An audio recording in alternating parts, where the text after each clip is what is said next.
Hello students, कैसे हैं आप सब। होप कि आप सुरक्षित होंगे, आपका परिवार सुरक्षित होगा।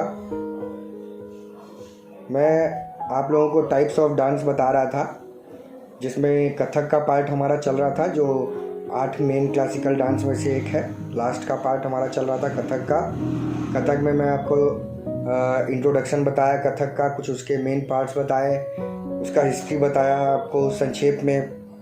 अब हम लोग थोड़ा आगे बढ़ते हैं और कथक के बारे में कुछ और जानकारी हासिल करने का प्रयास करते हैं।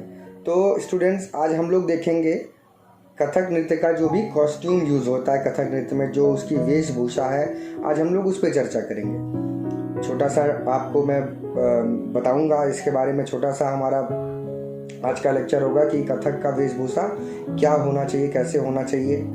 तो उसके बारे में हम लोग देखते हैं। कथक नृत्य का जो वेशभूषा है वो कितने भागों में बांटा गया है, पहले हम लोग ये देखेंगे, फिर उसको थोड़ा सा डिस्क्राइब करूँगा।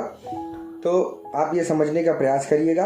वैसे आप सब कथक डांस के बारे में जानते हैं, बस कुछ चीज़ें जानकारी की ज़रूरत है। बस वही मैं मेन चीज़ आपको बता रहा हूँ, बाकी सबको पता है कि कैसे ड्रेस यूज़ होते हैं, कैसा मेकअप यूज़ होता है।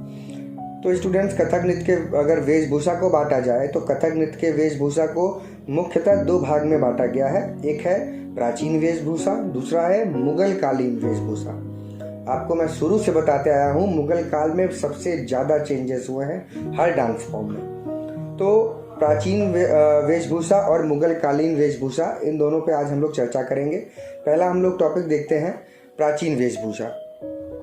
तो प्राचीन वेशभूषा में ऐसी पोशाक आती है जो देवी देवताओं से संबंधित होती है। इसमें अलग अलग देवी देवताओं के आधार पर वेशभूषा धारण किया जाता है, पर ज़्यादातर पुरुषों द्वारा रेशमी पीताम्बर मतलब पैजामा जो होता है, उसको हम लोग पीताम्बर बोलते हैं। तो ज़्यादातर पुरुषों द्वारा, मेल्स द्वारा रेशमी पैजामा, कुर्ता, मोतियों का हार, बाजूबंद आदि, और महिलाओं के लिए लहंगा, उसके ऊपर की कुर्ती जो कमर तक हो, दुपट्टा और कमरदार पेटी, चूड़ियाँ आदि, ये सब यूज़ होती हैं।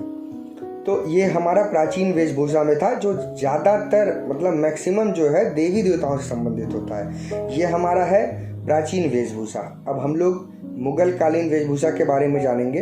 तो मुगल वेशभूषा में देखा जाए तो मुगल कालीन के युग में, मुगल काल के समय मुगल कालीन वेशभूषा में जो नर्तक होता था, उस नर्तक की वेशभूषा में लंबा चोगा यानी अनारकली जो होता था, अनारकली जैसा जो होता था, आधी बाहों तक की जैकेट जिसपे जरी का काम हुआ हो, लंबी टोपी, चूड़ीदार पैजामा और दुपट्टा प्रयोग में लाया जाता था। जो नर्तकी होती थी वो गले में लखनवी कंदन का हार और चूड़ियाँ भी प्रयोग करती थी। लखनवी कंदन का हार बहुत फेमस है, आप लोग इसके बारे में सुने होंगे। उसके साथ साथ चूड़ियाँ भी प्रयोग करती थी। और मुगल काल के युग में नर्तक के लिए चूड़ीदार पैजामा और पारदर्शक अंग रखा होता था और कान में बाली का प्रयोग किया जाता था। ये सब चीज़ें मुगल काल के वेशभूषा में यूज होती थी।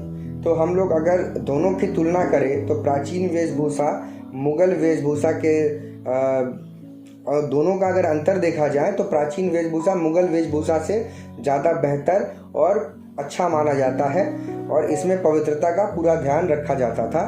मुगल वेशभूषा में बहुत सारी चीज़ों में बदलाव आया।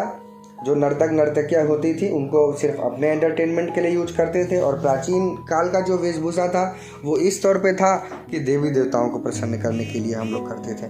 तो आज का टॉपिक स्टूडेंट्स हमारा यहीं पे समाप्त होता है। आज हमने देखा कथक नृत्य का वेशभूषा। इसके बाद अगले टॉपिक पे हम लोग फिर कुछ और चर्चा करेंगे। कथक नृत्य में जो प्रस्तुति क्रम होता है, प्रस्तुति क्रम के बारे में हम लोग समझेंगे, और उसके बाद बहुत सारी चीज़ें और भी हैं जो हम लोग डिटेल से आपको बताएंगे। 5-6 क्लास और होगी कथक का। इसी के साथ आज की क्लास में यहीं पे समाप्त करता हूँ। God bless you, keep dancing, keep learning, stay home, stay safe.